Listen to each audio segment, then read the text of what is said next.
जय हिंद साथियों, मैं रोहित स्टडी नॉलेज 86 चैनल में आपका स्वागत करता हूं। आज का हमारा टॉपिक है परमाणु एवं अणु, एटम एंड मॉलिक्यूल।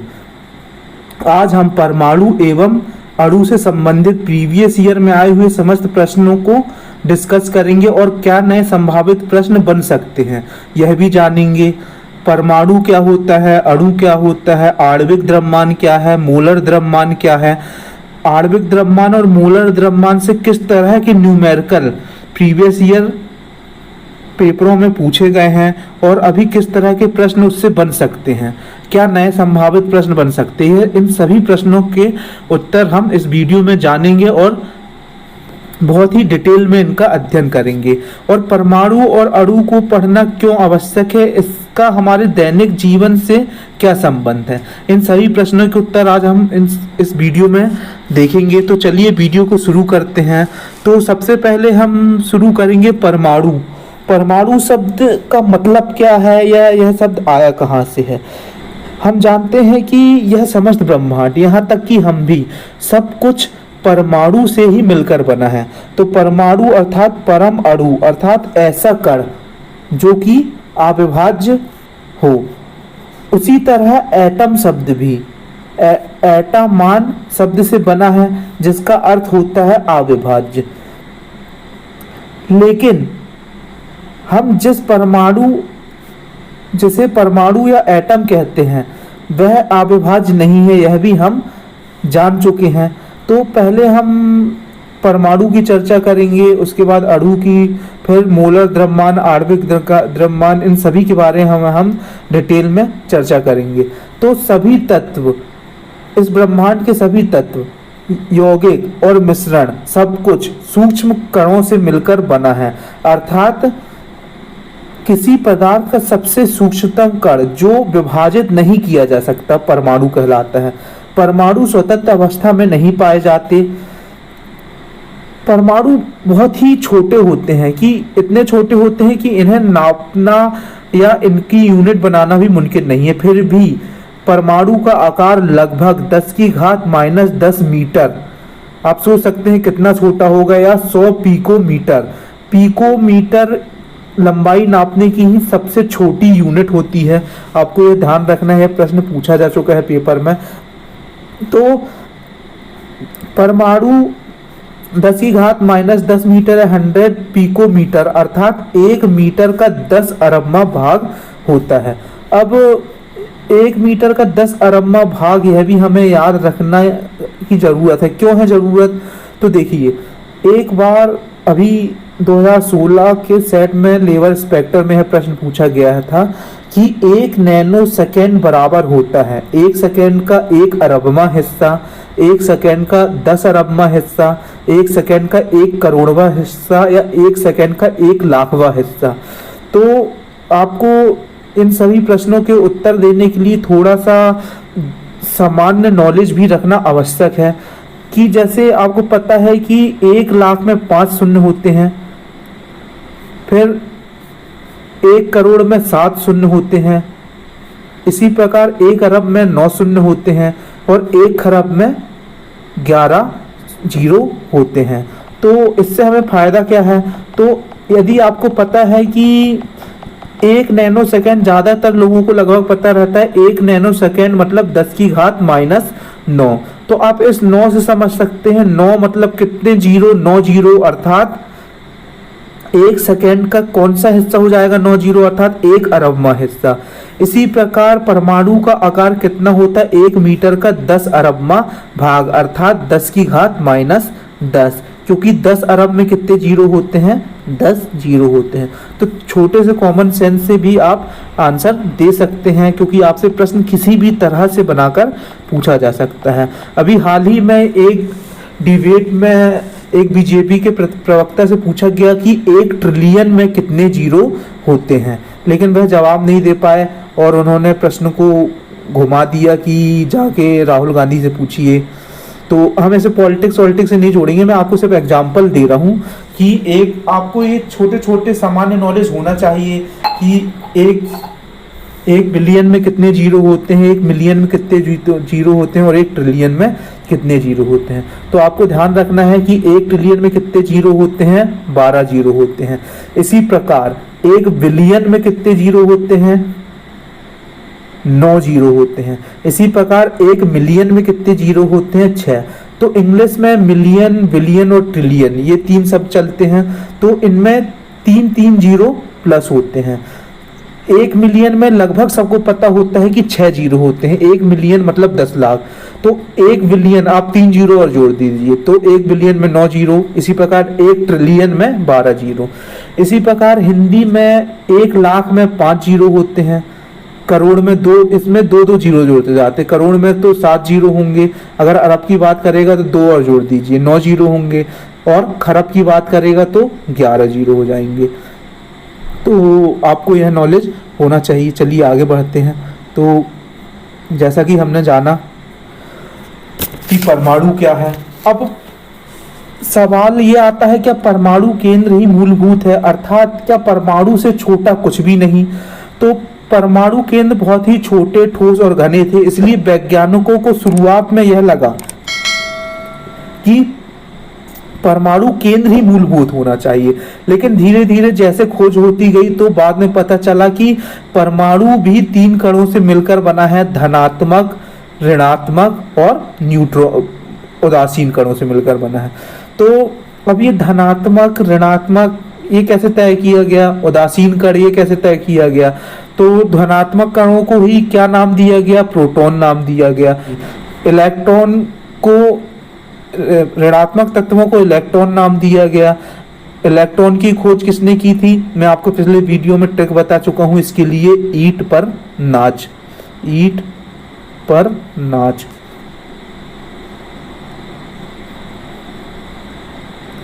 तो इलेक्ट्रॉन की खोज किसने की थी, जे थॉमसन ने की थी।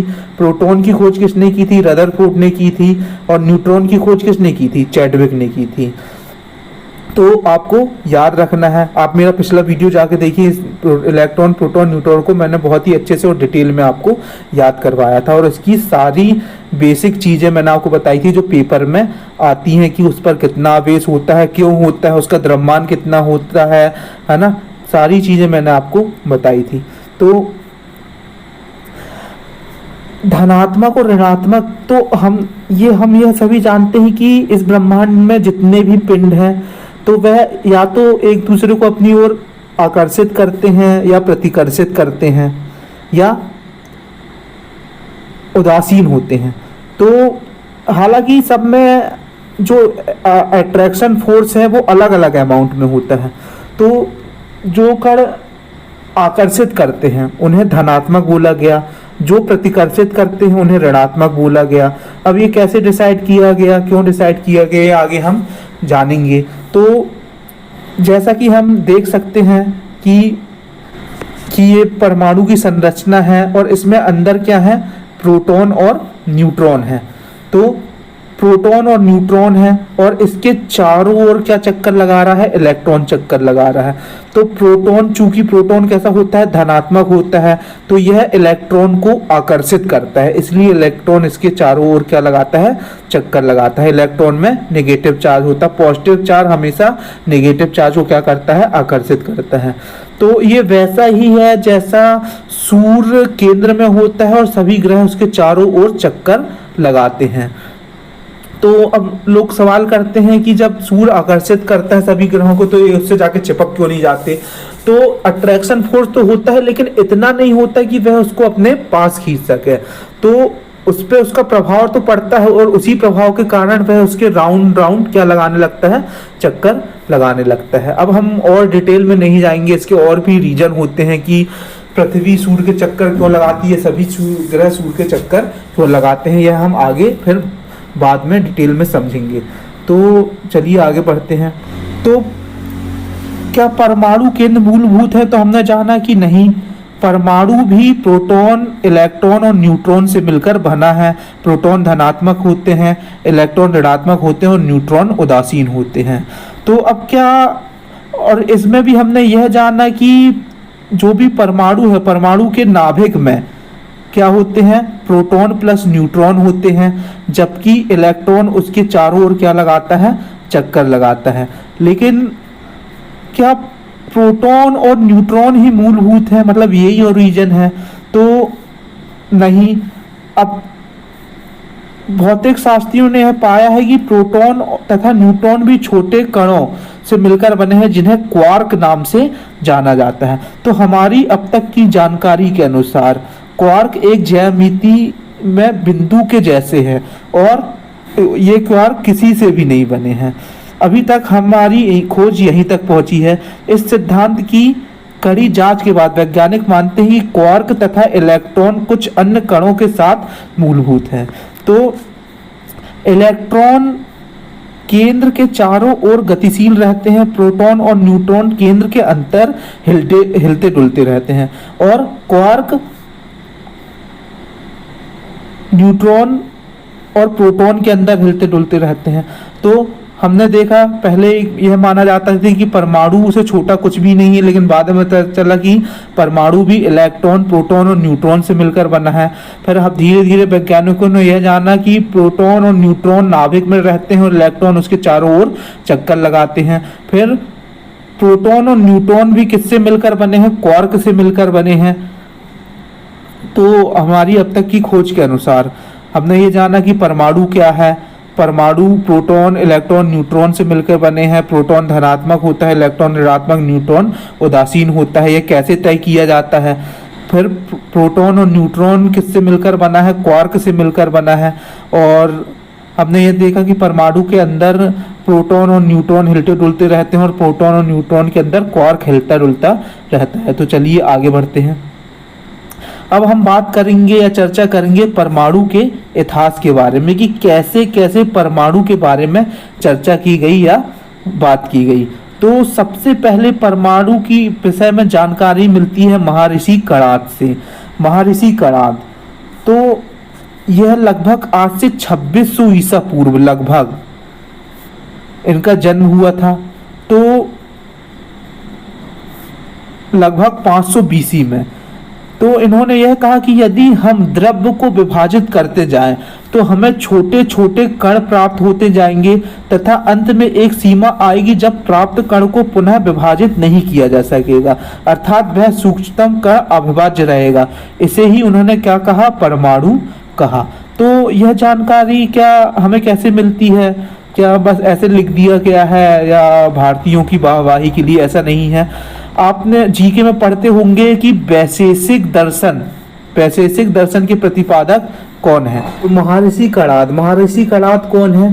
तो आपने पढ़ा होगा हिस्ट्री में, या जब आप पढ़ते हैं वैदिक, ऋग्वैदिक काल या ऐसी चीजें पढ़ते हैं, तो हम वहां पढ़ते हैं कि वैशेषिक दर्शन के प्रतिपादक कौन है। तो वैशेषिक दर्शन के प्रतिपादक वहां नाम आता है उलूक या कणाद का। तो वास्तव में इनका नाम क्या था? कश्यप ऋषि। आपको ध्यान रखना है। तो ये, हालांकि ये चीजें आपसे पूछी नहीं जाएंगी, लेकिन फिर भी एक नॉलेज के लिए कभी कोई पूछ भी सकता है, कोई बड़ी बात नहीं है। तो कश्यप ऋषि को ही उलूक या कणाद कहा जाता है। इनको कणाद क्यों कहा जाता था? क्योंकि यह चावल या धान के कणों को इकट्ठा किया करते थे तीर्थयात्रियों को और गरीबों को भोजन कराने के लिए। इन्हें इसलिए इनका नाम क्या पड़ गया? कणाद पड़ गया। और उल्लूक इनका नाम क्यों पड़ा? क्योंकि ये दिन भर समाधि में लीन रहते थे और रात में उल्लूक या उल्लू पक्षी की तरह जागते थे, इसलिए लोग इन्हें प्यार से उल्लूक या कणाद कहने लगे। तो वैशेषिक दर्शन में परमाणु के बारे में इन्होंने चर्चा की है। वहीं से यह पाया गया है कि परमाणु के बारे में सबसे पहले बात किसने की थी? महर्षि कणाद ने, लगभग 500 बीसी में। बीसी का मतलब होता है before the year of Lord Jesus Christ, मतलब ईसा पूर्व। तो आपको ध्यान में रखना है। फिर उसके बाद किसने चर्चा की? उसके बाद चर्चा की पकुधा कात्यायन ने। इन्होंने भी यही बात कही, इसे थोड़ा डिटेल में समझाने की कोशिश की। फिर एक ग्रीक दार्शनिक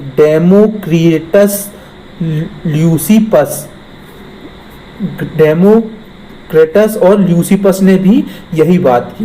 ये सारे नाम एनसीईआरटी की बुक में दिए गए हैं, कुछ भी बकवास नहीं है, जाके आप देख सकते हैं। आपको ये चीजें ध्यान में रखना है।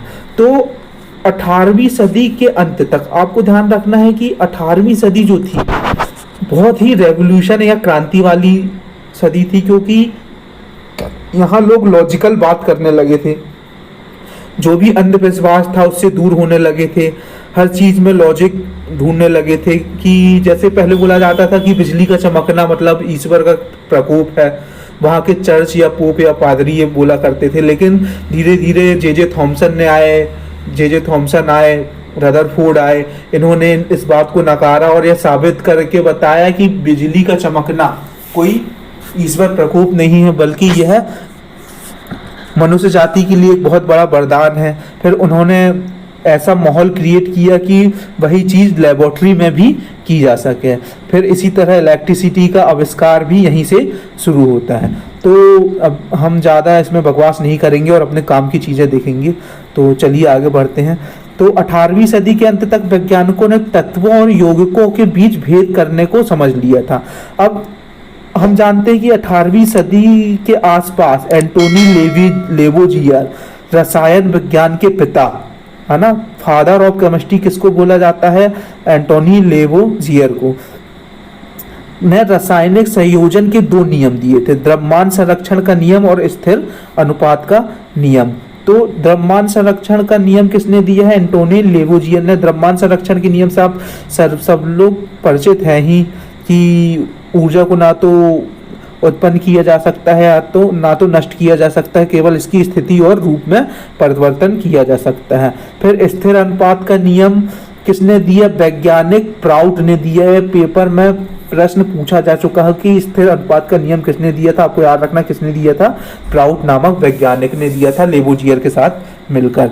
तो प्राउट के अनुसार क्या है कि किसी भी यौगिक में तत्व सदैव एक निश्चित द्रव्यमानों के अनुपात में विद्यमान होते हैं। कैसे? मतलब जैसे यदि मैं बोलूं H2O, तो H2O में जो हाइड्रोजन और ऑक्सीजन का द्रव्यमान है हमेशा क्या होगा? 1:8 होगा।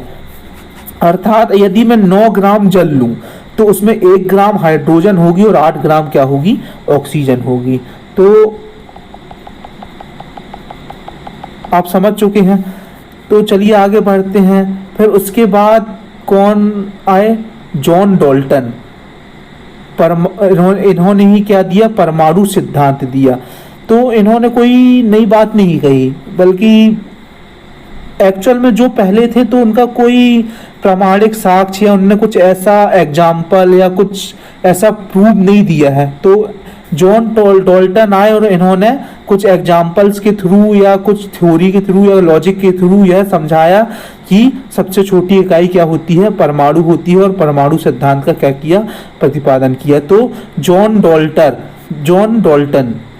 डाल्टन वही वैज्ञानिक हैं जिन्होंने कलर ब्लाइंडनेस जैसी बीमारी को खोजा था, वर्णांधता जैसी, जिसमें लाल और हरे का फर्क नहीं कर पाते, आपको ध्यान रखना है। तो जॉन डाल्टन का जन्म इंग्लैंड में 1766 में हुआ था। कलर ब्लाइंडनेस की खोज भी इन्होंने ही की थी। डाल्टन के परमाणु सिद्धांत का प्रस्तुत किया था, डाल्टन ने परमाणु सिद्धांत प्रस्तुत किया था 1808 में। तो उन्होंने क्या बोला? सभी द्रव्य परमाणुओं से निर्मित हैं, परमाणु अविभाज्य सूक्ष्मतम कण हैं, रासायनिक क्रिया में ना तो ये बनाए जा सकते हैं और ना ही इन्हें नष्ट किया जा सकता है। एक तत्व के सभी परमाणुओं का द्रव्यमान एवं रासायनिक गुणधर्म समान होता है और भिन्न भिन्न तत्वों के परमाणुओं के द्रव्यमान और रासायनिक गुणधर्म भिन्न भिन्न होते हैं। परमाणु स्वतंत्र अवस्था में नहीं पाए जाते, आपको यह चीज ध्यान में रखना है। तो चलिए आगे बढ़ते हैं। तो परमाणु की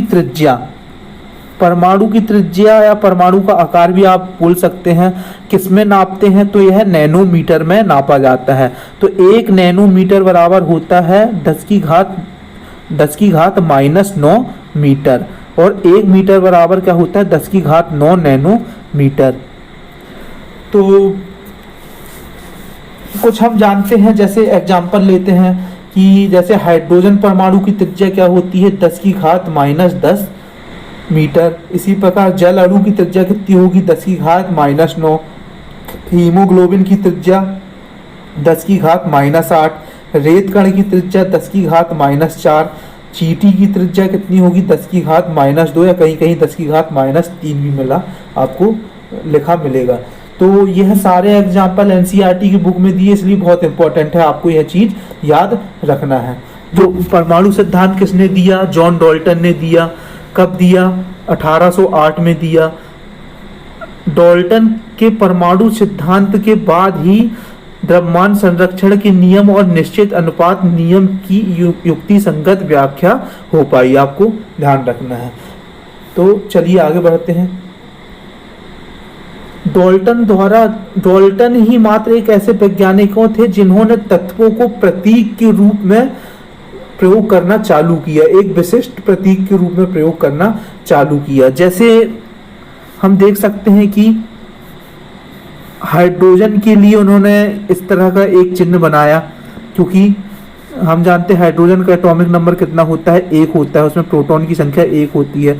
इसी प्रकार कार्बन के लिए उन्होंने एक चिन्ह बनाया, ऑक्सीजन के लिए एक चिन्ह बनाया।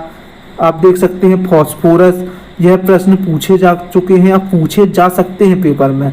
तो जो एनसीईआरटी में आपको सारी चीजें यानी जो एनसीईआरटी में कुछ एग्जांपल्स दी हैं उसको आपको बहुत ही ध्यान से पढ़ना है, क्योंकि सिलेबस में सारी बिल्कुल सीधे सीधे लिखा रहता है कि साइंस किससे पूछी जाएगी? एनसीईआरटी की साइंस की बुक से, 9th और 10th की। तो आपको जो उसमें एग्जाम्पल दिए हैं तो वह कुछ भी पूछा जा सकता है। जैसे आयरन के लिए यह चिन्ह बताया गया। इसी प्रकार सिल्वर को कैसे दर्शाया गया? एच से। इसी प्रकार प्लेटिनम को कैसे दर्शाया गया? पी से,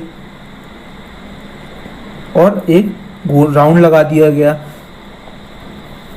इसी प्रकार गोल्ड, इसी प्रकार आप देख सकते हैं पारे के लिए कैसे हैं, इस तरह से पारे को दर्शाया गया। तो आपको यह ध्यान रखना है। कॉपर शब्द किससे लिया गया है? साइप्रस से। तो बाद में बर्जीलियस ने यह सुझाव दिया कि तत्वों को उनके नाम के पहले अक्षर या 2 अक्षरों के रूप में निरूपित किया जा सकता है। तो तत्वों का नामकरण कौन करता है? कौन सी संस्था है? IUPAC, international union for pure and applied chemistry. तो जैसे तत्वों का नाम कैसे दिया जाता है? जैसे हाइड्रोजन है तो हम इसको कैसे दर्शाएंगे? हाइड्रोजन को कैपिटल H से दर्शाएंगे। एल्यूमिनियम को कैसे दर्शाएंगे? एल्यूमिनियम को कैसे दर्शाएंगे? A। पहला लेटर हमेशा कैसा रहेगा? कैपिटल, और सेकेंड लेटर कैसा रहेगा? स्मॉल। ना कि हम इसको ऐसे लिख सकते हैं AL, ये क्या होगा? गलत होगा। तो इसी प्रकार कोबाल्ट लिखना है तो कैसे लिखेंगे? कैपिटल C और स्मॉल O। यदि हम कैपिटल C और कैपिटल O लिख देते हैं तो इसका क्या मतलब हो जाएगा? Carbon monodioxide. तो तत्व को हमेशा कैसे दर्शाना है? या तो लैटिन भाषा के शब्द से, या तो पहला अक्षर कैपिटल रहेगा और बाकी स्मॉल रहेंगे। इसी प्रकार कुछ तत्वों के नाम उनके रंगों के आधार पर दिए गए, जैसा कि हम देख सकते हैं गोल्ड का अर्थ होता है पीला, इसलिए इसका नाम क्या पड़ा है? गोल्ड पड़ा है। कुछ तत्वों के नाम लैटिन भाषा के आधार पर दिए गए, जैसे आयरन Fe, सोडियम Na और पोटेशियम K। तो इसमें इसका क्या मतलब होता है? फेरस, नेट्रियम और कैलियम। आपको ध्यान रखना है। ऐसे भी प्रश्न पूछे गए कि निम्नलिखित में से कौन से नाम लैटिन भाषा के हैं? यह प्रश्न आपको रेलवे ग्रुप डी के तो अभी 2018 में पेपर हुए हैं, उसमें इस तरह के प्रश्न मिल जाएंगे, आप जाके देख सकते हैं। तो आपको ध्यान रखना है। कम से कम एनसीईआरटी में जो एग्जाम्पल्स पूछे गए हैं, दिए गए हैं, उन्हें तो आपको याद रखना ही है। तो अभी तक मैं जो भी आपको बता रहा हूँ तो स्टोरी की तरह तो ये सारी चीज़ें एनसीईआरटी में कवर की गई हैं।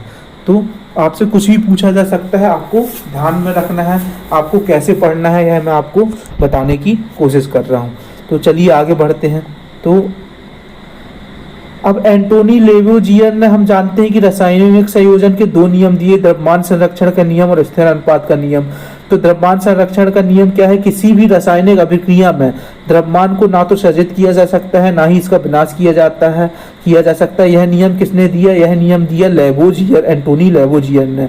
ये क्या है? फादर ऑफ केमिस्ट्री है। तो इस नियम का फायदा क्या है? हालांकि इस नियम को बाद में प्रमाणित किया किसने? एल्बर्ट आइंस्टीन ने, जब उन्होंने थ्योरी दी E = mc²।